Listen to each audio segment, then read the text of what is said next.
So it's 2026, which means that even in a non-presidential election year, someone is already yelling, "Abolish the Electoral College!" And someone else, usually holding a pocket constitution like it's a family Bible, fires back, "If you knew the history, you'd never say that." And here's the uncomfortable truth. They're both wrong, or at least wrong in different directions. Because the Electoral College was never designed to turn 7 states into a political VIP lounge, while the rest of the country gets treated like the waiting room at the DMV. That's not original design. That's what happens when you let 200 plus years of political incentives optimize a system like a broken algorithm. The real question the founders were trying to answer wasn't partisan, it was structural. How do you elect one president in a federal republic without letting Congress, large states, or mob energy run the whole show? And here's where the modern debate faceplants. Because we act like there are only 2 options: keep today's mess or burn the whole thing down.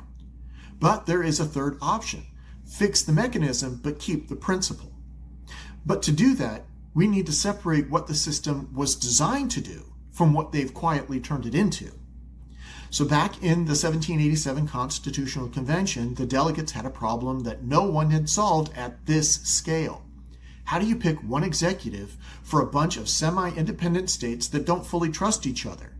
Think of it like the table-sized countries in Europe, and you'll get something close to the idea. They ran through 3 options, all of them bad. Option number 1, Congress chooses the president. Well, great, but now your independent executive reports to Congress. That's not separation of powers, that's the president becoming Congress's bitch. Option number 2, a direct national popular vote. Sounds great today, very democratic, very hashtag friendly. But in 1787, you've got 13 states, wildly different in size, identity, and information flow. The fear was simple. Big states dominate. Candidates ignore smaller regions entirely. And honestly, look at a modern campaign map and tell me that that concern aged poorly. Option number 3, state legislatures choose the president. Ah yes, nothing says voice of the people like 50 backroom deals happening simultaneously. Now your president isn't independent, he's just the group project of a state political machine. Remember Congress's bitch? Now shift that to 50 state legislatures and bohica! So the founders did what Americans do best. They compromised and made it so complicated that no one would fully understand it for over 200 years. They created the Electoral College. Electors tied to House representation, which is population, plus 2 for each state, which is Senate equality. Translation, popular legitimacy filtered through federalism. Not pure democracy, not state control. A hybrid. Messy? Yes. Intentional? Also yes. But here's the part that breaks people's brains. The biggest problem with the Electoral College isn't actually in the Constitution.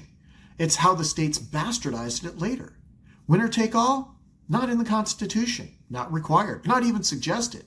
It's basically a political monopoly house rule that spread because it benefits whoever's winning. And it is what creates the dysfunction that we all currently complain about.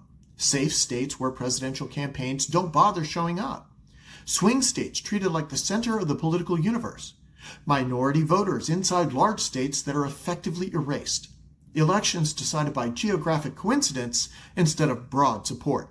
Every 4 years, candidates obsess over places like Pennsylvania, Georgia, and North Carolina, while voters in Texas, California, and New York get the campaign attention roughly equivalent to a spam email folder.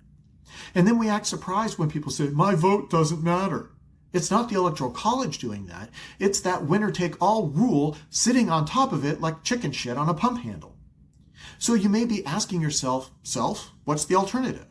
Well, funny you should ask. It's called the congressional district method. 1 electoral vote per congressional district and 2 electoral votes for the statewide winner. That's it. No revolution, no constitutional demolition crew. Just using the system more like it was originally intended. Now, why does this work better? Well, first, it restores voter relevance inside safe states. With this, a Republican district in Los Angeles matters. A Democratic district in suburban Dallas matters. Competitive districts anywhere become actual battlegrounds instead of "Congratulations, your entire state has been pre-decided." Second, it mirrors Congress itself. This model combines both direct electors that reflect local populations mirroring the House of Representatives, and statewide electors that reflect the state as a whole mirroring the Senate. So, to win the presidency, a candidate needs local support, geographic distribution, and state-level legitimacy. In other words, you don't just win votes, you win a coalition across a federation, which is kind of the whole point. Now here comes the part where the system reminds you that it's still run by petty humans. Because this reform imports one very familiar problem: gerrymandering. Remember last year's mid-decade redistricting brouhaha here in Texas and over there in California? If politicians can throw ramen noodles on a map and draw congressional district lines based on what's stuck, just to protect themselves, they can influence presidential outcomes before a single vote is even cast. That's like upgrading from a sledgehammer to a scalpel, because it's not one big distortion, it's dozens of tiny, precise ones. And suddenly, the map, not the voters, is doing most of the work.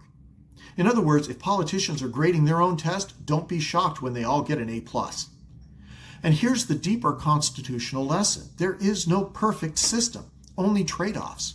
Because every reform that fixes one problem introduces a new one. The question is, which set of incentives get you closer to legitimate representation?